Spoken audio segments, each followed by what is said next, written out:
From the beginning, we were ready for it. I think we showed a lot of bravery and commitment to play the way we wanted to play.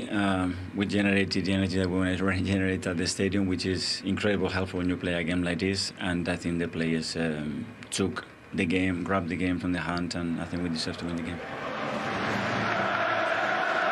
They've got a song for you here now, haven't they? They were singing it as you came off. Are you proud they've got a song for you at last? Absolutely. After 7 years now in this football club, after what happened 3 years ago, I never ever was thinking that I will stand here and speak about this. So it makes me very proud. I think we made many mistakes in the last passes and to go straight towards the goal. And because every time we overcame their pressure and then we had a lot of space. In my opinion, and especially in the first half, we had to exploit much better. In my commentary, I thought it was harsh, the red card offence. How much did that affect the result of the game? I don't want to comment this referee decision because I didn't like to do it. For sure, the red card changed totally the game. Really meant this to you, didn't it, this victory? I saw you celebrating the goals. It's really meaningful because obviously you have the opportunity to give a lot of people happiness and a beautiful day, and we have delivered that, so that's really fulfilling. Given you a beautiful day, haven't they? It's a great day, Jack. It's a great day. Like the manager said, Chappers, it's a phenomenal performance. I think you see Xhaka, new lease of life. You know, Martinelli, Saliba, like playing like they got infinity stones. But I think when you look at the way Arsenal have improved, when you look at this, you look at the more shots. You know, more shots converted.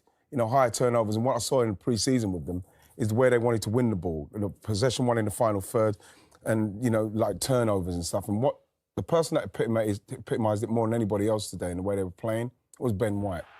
I thought it was magnificent today. Tottenham gave him a lot of space. You know, Tottenham were getting a lot of players back, but they weren't really doing anything. They're very deep, but they're not doing anything. He's got the capability of playing that pass. And this was happening all the time. You can see them again. They've got enough players back. Good decoy. No one's coming out to Martin Odegaard there. Gets the shot off, and that was kind of like a sign of things to come. But this is the one now. You see Son, he's going to go over because he's going to have to help him. He's got to go over and help him. Poor the way he's doing it. He's not even looking. The space, you know, you look at the space there, what he's in. You can see Conte pointing to Partey there. Both of these two holding midfielders are too deep in the box. You look at the amount of space that Ben White and Partey has got. Ben White's popping up there again. Lovely ball into his path. That's a magnificent goal. That's a great goal. Again, you see, no one's getting it. Son's too far over. Once he comes across, it's like a carbon copy of what's just happened. And I think they're very fortunate. You could see Højbjerg there again. No one comes out to him. And they're very fortunate that they don't actually concede another goal. This is him going on the outside. Now, you've got Tottenham players. Look, there's players there. You can see him going on the outside.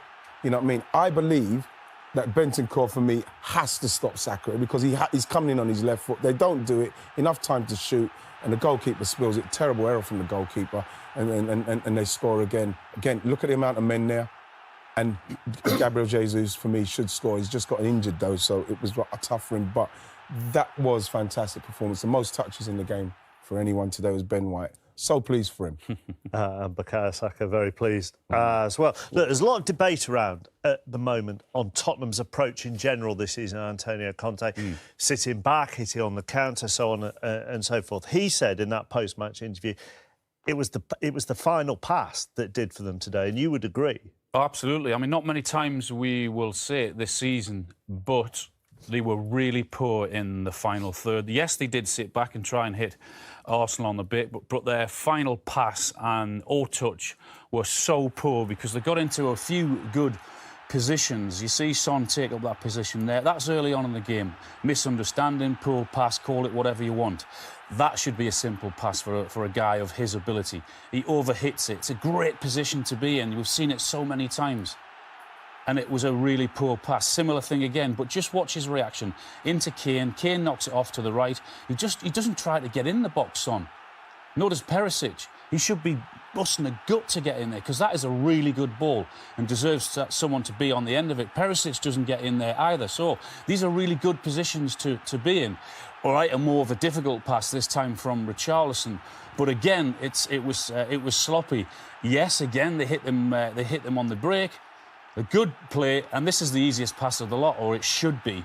They've got them where they want to get them. I mean, it should be rolled in front of Richarlison. He should be having a pop-it goal there. But again, it's an overhit pass and a really good position to be in. Arsenal get back. Second half, brilliant from Harry Kane into Romero. What on earth is he doing, thinking of taking another touch? Just roll that across and he's got a simple tap in to the goal. But he takes an extra touch, which then allows a defender to get back. Chance gone. I mean, Arsenal were superb and deserved to win the game. Son didn't have one touch in the box. Harry Kane had two in the box, of which one was the penalty. On the red card? No, that was... You both agree it was a red card? Yeah. Don't want to create beef with Jonathan Pearce, No, Jonathan, when you look at what's happening, I think it's summed up Emerson Royal's game, really. He's going back towards his own goal. There's no reason to make that challenge. And, you know, you can see he's given the referee an opportunity to send him. Stupid challenge, frustrating afternoon, and that's why he's done it. And the referee was right, showing the red card. One interesting stat that Arsenal fans might like: every side with 20-plus points after 8 games has made the Champions League. No, man, I don't want to hear that, chappers, man. I don't want to hear that. Just let us do our stuff. We're just trying to get on with it. OK. Let me finish that. Since the Premier League was given 4 spots. Right, sorry.